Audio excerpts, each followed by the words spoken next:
नमस्कार.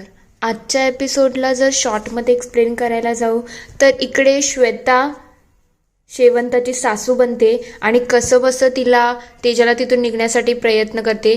त्यानंतर तिथे तेजाची एंट्री होणार आहे आणि तेजा काय लायकी काढणार आहे, आज हिची खतरनाक भारी तेजा काम करणार आहे. आणि मीनवाईल इकडे वल्लरी माफी मागून सगळं काही सॉर्ट करून तिला घरी घेऊन येईल. त्यानंतर यांच्या गप्पा रंगणार आहे आणि आजच्या एपिसोडमध्ये शेवट सगळं काही हर्षितलाही समजणार आहे. चला बघूया डिटेलमध्ये आजच्या एपिसोडमध्ये काय काय घडलंय.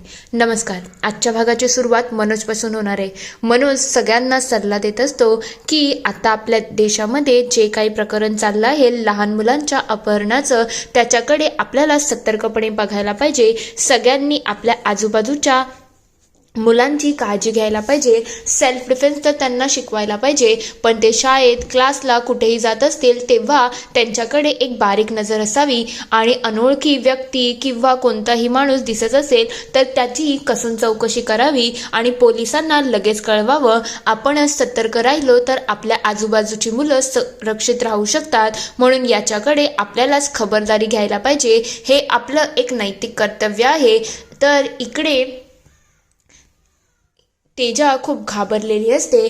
तेवढ्या श्वेता तिला कॉल करते आणि म्हणते, काय गो, ती बाई जरा जास्त श्रीमंत आहे म्हणून काय कायमची तिथेच राहणार आहे का? घरच्यांचं आणि बाकी सगळ्यांचं तुला काही पडलेलंच नाही आहे का?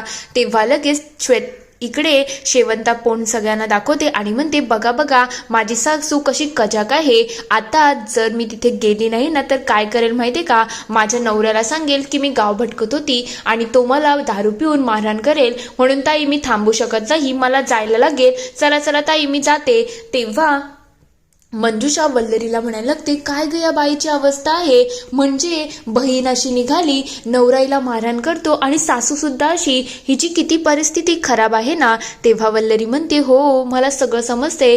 खरं म्हटलं तर त्यांच्या परिस्थितीबद्दल मला खूप जाण आहे, पण मी तुम्हाला सांगितलं ना तेजाताई कशा आहेत. तेजाताई कधीच कोणाचं काही ऐकत नाही, म्हणजे मनाने चांगले आहेत, पण त्यांच्या डोक्यामध्ये एकदा राग आला ना की कोणालाच मागे पुढे बघत नाही आणि यांचं जे काम आहे ना ते त्यांना बिलकुल आवडत नाही आहे. त्याच्याचमुळे त्यांचं पटत नाही आणि त्या थोड्या जास्त सट्टी आहे. तेवढ्यात तिथे तेजा येते आणि म्हणते, काय ग, मी तुझी मैत्रीण आहे तरी सुद्धा तू या बाईसमोर त्या शेवंताची बाजू घेतेस का? तुला काही लाज वाटते की नाही? अच्छा, ही तीच बाई आहे, तुला माहितीये का? हिने कॅफेमध्ये मला नोकरानी म्हणाली होती आणि सगळ्यांसमोर माझा इन्सल्ट केला होता. हे हिचं घर आहे का? मला या बाईशी बोलायची आणि भेटायची बिलकुल इच्छा नाही आहे. तेव्हा वल्लरी म्हणायला लागते, अहो शांत व्हा.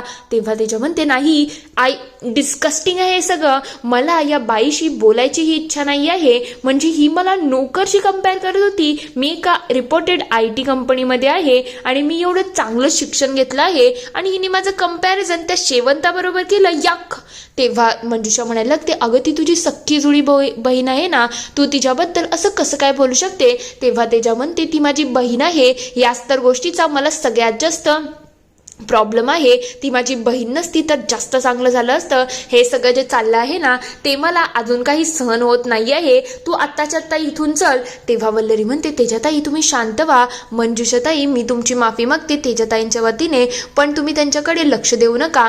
मी तुम्हाला पहिलेच सांगितलं आहे ना, त्या थोड्या चिडचिड्या आहेत आणि हट्टी सुद्धा आहेत, म्हणून सोडून द्या हा विषय. चला तेजाताई आपण घरी जाऊ. हे सगळं झाल्यानंतर मंजुषाचा संशय थोडा कमी झालेला असतो, पण तिच्या चेहऱ्यावरचे एक्सप्रेशन थोडे वेगळेच असतात. तर दुसरीकडे तेजा इकडे वल्लरीला थँक्यू म्हणत असते. तेव्हा ती म्हणते, बरं झालं वल्लरी तू आली, जर तू आली नसती ना तर मी तर अक्षरशः सापाच्या बिळातच अडकलेली होती. ती मंजुषा काही मला तिथून सोडतच नव्हती आणि मला समजत नव्हते या जुळ्या बहिणींचं नाटक मी कसं काय पुढे नेऊ. तू एकदम पॉइंटवरती आली, जर तू आली नसती ना तर मी पुरती फसली होती. तेव्हा श्वेता म्हणते, काय ग पण मला एक सांग वल्लरी, तुला कसं काय ग सगळ्या गोष्टी व्यवस्थित जमल्या आणि कसं काय तू सगळं मॅनेज केलं? तेव्हा ती म्हणते की कसं आहे माहिती का, माझं येण्याचं ठरतच होतं. तेव्हा ती म्हणते, पण मनोज कुठे आहे ग? मनोज तुझ्या बरोबर का आला नाही? तेव्हा वल्लरी सांगते, त्यांच्या ट्रीटमेंटला अजून 1-2 दिवस लागणार आहेत आणि माझी जी धावपळ बघून त्यांना वाटत होतं की माझी कामं थोडी इम्पॉर्टंट असतील, म्हणून ते स्वतःहून म्हणाले की तू पुढे जा, मी येतो 2 दिवसामध्ये, कारण की 2चे 3 झाले तर तुझी कामं खोळंबली जातील म्हणून मी आपल्या ग्रुपवरती जरा जास्तच ॲक्टिव्ह होती आणि त्यानंतर मला समजलं की तुम्ही जुळ्या बहिणीचं आणि कॅफेचा सगळा सीन सांगितला आहे, म्हणून मी विचार केला की लवकर तुमच्या जवळ जावं आणि तुम्हाला मदत करावी.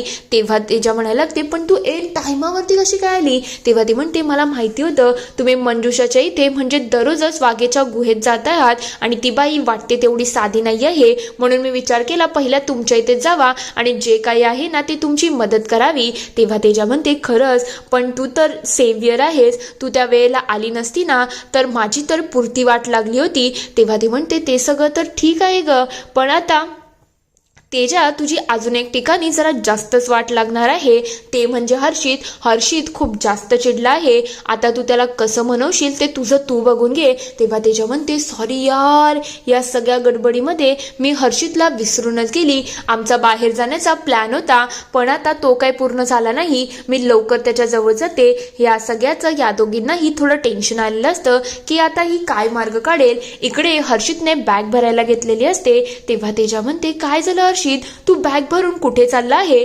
तेव्हा तो म्हणतो, मला आता या घरात राहायचंच नाही आहे. तेव्हा ती म्हणते, काय झालं पण एवढं काय झालं, तू घर सोडून निघाला? तेव्हा तो म्हणतो, बस झाला आता, तू माझ्याशी खोटं बोलायला लागली आहे, एवढा मोठा प्लॅन तू बर्बाद केला. तेव्हा ती म्हणते, अरे मी तुला सांगते ना, खरं म्हटलं तर मला थोडं काम निघालं ऑफिसमध्ये, त्याच्याचमुळे मला जास्त उशीर झाला. तेव्हा तो म्हणतो, खोटं आणि फक्त तू खोटंच बोलायला लागली आहे. मी तुझ्या ऑफिसमध्ये गेलो होतो आणि मला समजलं आहे तू ऑफिसमध्ये नव्हती, मग अजून काही खोटं बोलू नको. मला माहिती आहे तुझं काहीतरी सुरू आहे, पण तुला त्या गोष्टी मला सांगायच्या नाही ना? ठीक आहे, नको सांगू, मी हे घर सोडूनच जातो.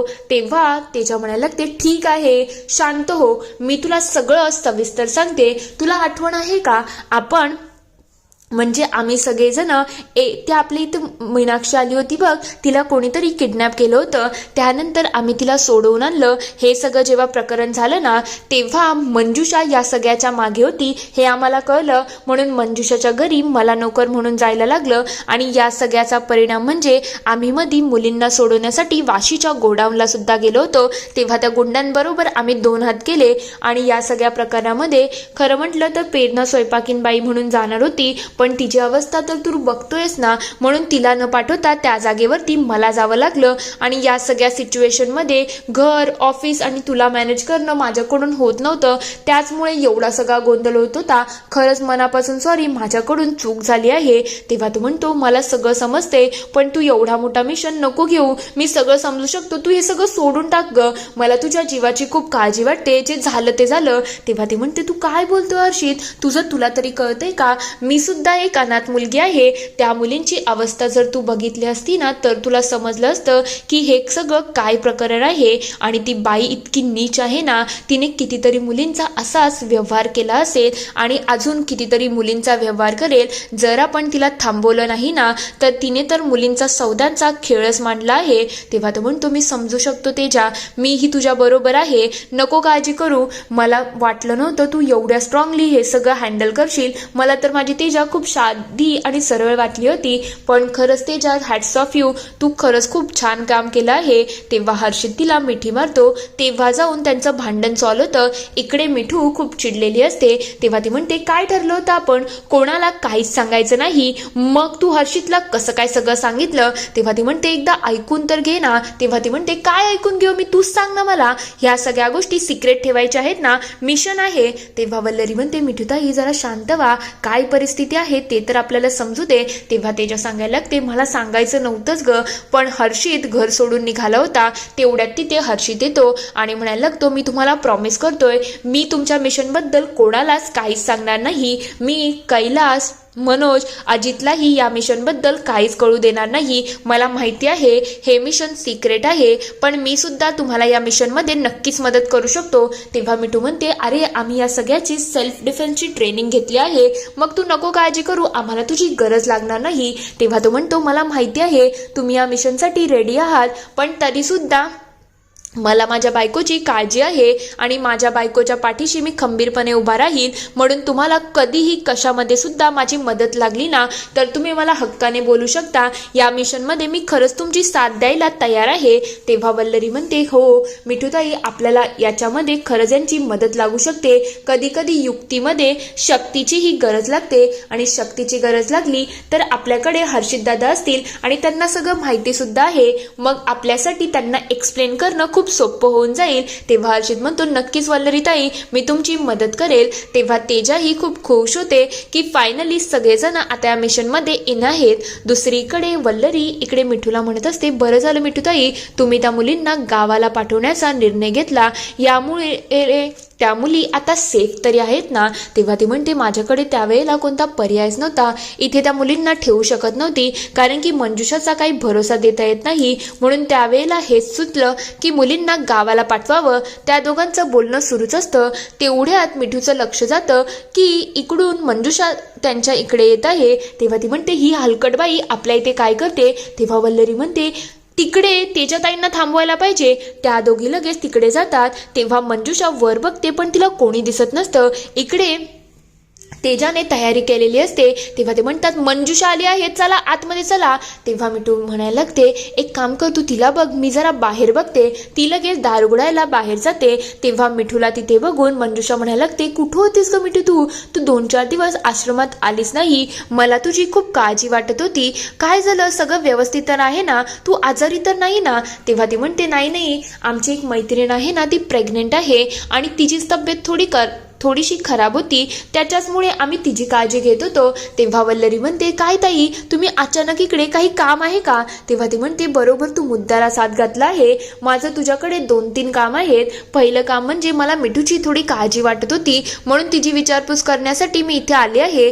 दुसरं काम म्हणजे तुला माहिती आहे ना, त्या अनाथ आश्रम मधल्या 2 मुली होत्या, त्यांचा काही पत्ता लागला का, म्हणजे तो गुन्हेगार कोण आहे हे काही कळलं का. तेव्हा ती म्हणते, नाही अजून तरी कळलं नाही, पण मी तुम्हाला वचन दिलं आहे ना, मग मी लवकरच त्या कोण होते आणि कोणी हे सगळं प्रकरण केलं ना त्याच्या मुळाशी जाईलच. तेव्हा ती म्हणते, नक्कीच त्यांना शिक्षा तर व्हायला पाहिजे. आणि तिसरी गोष्ट म्हणजे मला ती तेजस्वी आहे ना, तिच्याशी थोडं बोलायचं होतं. म्हणजे काल जो माझ्या घरी प्रकरण झालं ना ते मला जरा पटलेलं नव्हतं. तेवढ्यात बाहेर तेजा येते आणि म्हणायला लागते, चल मी वल्लरी जात आहे. तेवढ्यात लगेच इकडे तिला बघून ती म्हणायला लागते, हे सगळं काय आहे, कोणी हिला इथे बोलवलं, ही बाई आपल्या घरामध्ये काय करते. तेव्हा मंजुषा म्हणते, जरा शांत हो ग, माझं ऐकून घे. शेवंता माझ्या घरामध्ये काम करते, ती कष्टाळू आहे आणि खरंच खूप छान मुलगी आहे, लागवी आहे, प्रेमळ आहे, सगळ्यांचं सगळं मनापासून करते. फक्त घरच्या परिस्थितीमुळे तिला शिकता आलं नाही, बस एवढंच तिच्यामध्ये राहिलं, बाकी सगळ्यामध्ये ती मुलगी खूप छान आहे. तेव्हा तेजा म्हणते, अच्छा, तुम्हाला तुमचं ज्ञान इथे पाजळायला कोणी सांगितलं आहे. मी तुमच्याजवळ आली होती का की माझी बहीण कशी आहे, काय आहे हे सांगण्यासाठी तुम्ही माझ्या घरी या. आणि जर तुम्हाला एवढाच तिचा पुळका आहे ना, मग ते तुम्ही तुमच्याजवळच ठेवा, माझ्यापर्यंत या गोष्टी घेऊन यायच्या नाही. मी तुमचे हे जे नाटक चालले आहेत ना ते मी एंटरटेन करणार नाही, म्हणून आत्ताच्या आत्ता आमच्या घरातून चालतं व्हायचं. हे ऐकल्यानंतर मिठू आणि तेजाच्या चेहऱ्यावरती खूप आनंद आलेला असतो. इथे हा एपिसोड संपतो. पुढील भागात आपण बघणार आहोत वल्लरी सगळ्यांना प्लॅन एक्सप्लेन करत असते. तेव्हा ती म्हणते ती लवकरच परदेशामध्ये काही मुलींना पाठवणार आहे आणि आता तिचा डोळा शेवंतामध्ये आहे. शेवंता जेव्हा त्या मुलींमध्ये मिक्स होईल ना तेव्हा खरं म्हणजे त्याचं काय प्लॅनिंग आहे आणि त्याचे पुरावे सुद्धा आपल्याला लवकरच मिळू शकतात. तर दुसरीकडे इकडे मंजुषा सांगत असते आता ज्या मुली आहेत ना त्यांना आज दुपारीच बाहेर काढा आणि ज्या त्या ॲड्रेसवरती हे सगळं बोलणं इकडे शेवंता ऐकते आणि ती तिच्या कामाला लागते. थोड्या वेळानंतर इकडे वल्लरीच्या दाराची बेल वाजते. दारावरती कोणीच नसतं ते बघता वल्लरी पुन्हा दार लावते आणि पुन्हा बेल वाजते. तेव्हा वल्लरी हातामध्ये चाकू घेते आणि जोरात किंचाळते, कोण आहे. इथे हा पूर्ण एपिसोड संपतो. आता नेमकं वल्लरीच्या दारावरती एवढ्या रात्री कोण आलं असेल, तुम्हाला काय वाटतं ते मला कमेंटमध्ये नक्की कळवा.